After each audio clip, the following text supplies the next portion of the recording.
बांग्लादेश एक अभूतपूर्व राजनीतिक संकट से गुजर रहा है, जिसके कारण प्रधानमंत्री शेख हसीना पद छोड़ने के बाद देश छोड़कर जा चुकी है एक सुरक्षित स्थान पर और अब देश में सेना अंतरिम सरकार बनाएगी। न्यूनतम अपडेट के अनुसार पूर्व प्रधानमंत्री ने वहां के भारत के उतरने के बाद हिडन एयरबेस पर राष्ट्रीय सुरक्षा सलाहकार अजित डोभाल से मुलाकात की है और राजनीतिक सूत्रों के अनुसार वो लंदन के लिए रवाना हो चुकी है। कई भारतीय कंपनी का बांग्लादेश में बाजार में अभूतपूर्व श्रृंखला घट के रूप में संपर्क में है और चल रही असंगति के कारण इन पर कई असर पड़ सकता है। यहाँ ऐसे ही कुछ कंपनी पर नजर डाली गई है जो वीआईपी इंडस्ट्री लगेज निर्माता कंपनी है, जो बांग्लादेश में 8 निर्माण सुविधाएं हैं। इसकी एक लाभ 35 से 35% क्षमता है देश से प्राप्त होती है, उस देश से, बांग्लादेश से।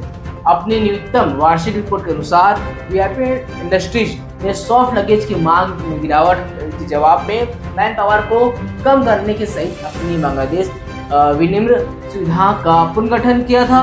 बांग्लादेश में से भागने से पहले शेख हसीना ने घर में क्या हुआ था आइए जानते हैं और पूरा डिटेल जानते हैं उसके बारे में, कैसे ये पूरा जो देश होकर भागी और भागने से पहले वो कहाँ थी, क्या क्या थी, आइए जानते हैं इस बारे में पूरा। प्रथम ओलो समाचार पत्र की एक रिपोर्ट के अनुसार शेख हसीना बांग्लादेश की प्रधानमंत्री पद इस्तीफा नहीं देना चाहती थी और चाहती थी कि सुरक्षा बल देशव्यापी विरोध प्रदर्शन को कार्रवाई तेज करे, लेकिन सुरक्षा प्रमुखों ने कहा कि विरोध प्रदर्शन के बलपूर्वक नहीं रोका जा सकता है। रिपोर्ट के विस्तार बताया गया है कि प्रधानमंत्री से आधिकारिक आवास में क्या क्या हुआ, उसके बाद अंतिम क्षण में वे सैन्य विमान से भाग निकले तथा उनके तुरंत बाद सड़कों पर प्रदर्शनकारियों ने वहां धोबा बोल दिया और ऊपर मचा दिया शुरू कर दिया। पूरा वहां के राष्ट्रपति भवन में और उनके घर पे पूरा तबाही मचा दी। ऐसे हमको कुछ सालों पहले श्रीलंका में देखा गया था। प्रथमन एलो की रिपोर्ट के अनुसार आवामी लीग के नेता ने सुरक्षा परिस्थिति और पुलिस बल की शीर्ष अधिकारियों को अपने आवास पर बुलाया। मौतों की संख्या बढ़ रही थी और उनके सलाहकारों ने उनसे सेना की सत्ता सारथी करने की बात करने की कोशिश की थी, लेकिन 76 वर्षीय 5 बार प्रधान रह चुकी अड़ी रही। उन्होंने सेना से पहले ही लागू कर्फ्यू को और मजबूत करने को कहा था।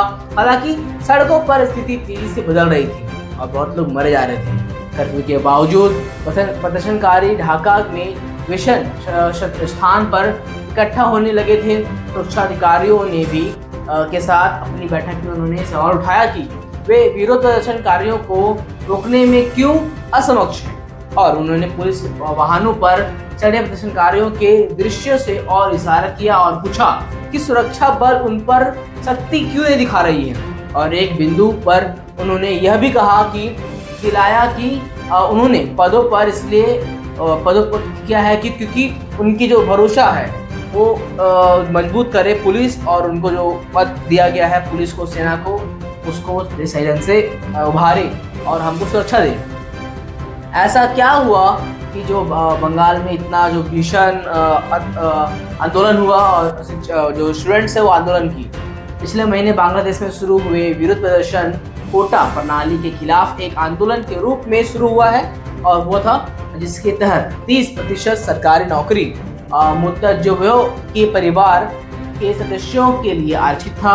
जो पिछड़ी जाति के लोग थे उनके लिए आरक्षित था 30%, जो 1971 में बांग्लादेश के स्वतंत्रता संग्राम में लड़े थे। प्रदर्शनकारियों ने कहा कि यह प्रणाली सत्तारूढ़ी आवामी लीग की समर्थकों के लाभ पहुंचाती है और इसे स्थान पर योग्यता आधारित प्रणाली चाहते हैं। जैसे जैसे विरोध बढ़ाया गया, आवामी लीग की सरकार ने इसे लोहा की मिट्टी से कुचलने की कोशिश की और फिर हसीना ने एक टिप्पणी में रोष को भड़का दिया। यदि स्वतंत्रता सेनानी के पोते पोतियों को नहीं तो कोटा लाभ किसे मिलेगा। राजकों के पोते पोती को पूछा और 1971 में मुक्ति संग्राम के दौरान पाकिस्तानी सेना द्वारा भर्ती किए गए अधिकांशिक बल राजनीतिकों के मौसीकी हत्या, बलात्कारों को यातनाओं सहित बड़े पैमाने पर अत्याचार किए। स्वाभाविक रूप से टिप्पणी में एक नाजुक नस को छू लिया।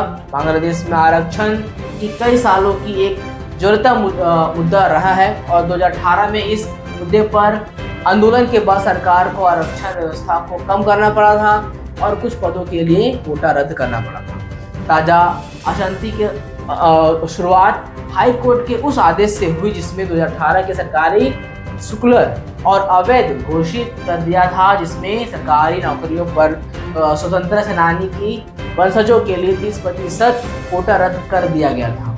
इस आदेश के बाद उच्च न्यायालय ने रद्द कर दिया था। उच्च न्यायालय ने आदेश किया था कि 93% सरकारी नौकरी योग्यता के आधार पर आवंटित की जानी चाहिए और शेष स्वतंत्रता सेनानियों के रिश्तेदारों के लिए जो आरक्षित होनी चाहिए। लेकिन शीर्ष अदालत का आदेश प्रदर्शनकारियों को शांत नहीं कर सका। तो वहाँ पे जो कोटा के लिए जो आरक्षण के लिए इतना बड़ा विपदा आ चुकी है बांग्लादेश में कि वहाँ के राष्ट्रपति अपना सत्ता छोड़ के जा चुकी है। इंग्लैंड पहले भारत आई, यहाँ पे अजीत डोभाल से मिली और उनके नेतृत्व पे वो अभी रवाना हो चुकी हैं ब्रिटेन के लिए। और आपका इस पर क्या कहना है हमारे कमेंट में जरूर बताएं। इससे वैश्विक और हमारे भारत में जो बड़े बड़े ब्रांड्स हैं, जो बहुत सारे ब्रांड्स वहाँ पे बनते हैं, वहाँ से इंपोर्ट होके यहाँ पे आते हैं भारत में, जो भारत की कंपनियाँ हैं, उससे बहुत बड़ा असर पड़ने वाला है हमारे आर्थिक पे, बांग्लादेश के आर्थिक पे। और बांग्लादेश का आगे कौन पीएम बनने वाला है और कौन उसको सत्ता अपने हाथ में लेगा, कमान संभालेगा, हम आपको पल पल की अपडेट देते रहेंगे। और हमारे साथ जुड़ने के लिए धन्यवाद। आपको हमारा वीडियो अच्छा लगता है तो हमारे वीडियो को शेयर करें, लाइक करें, सब्सक्राइब करें, धन्यवाद।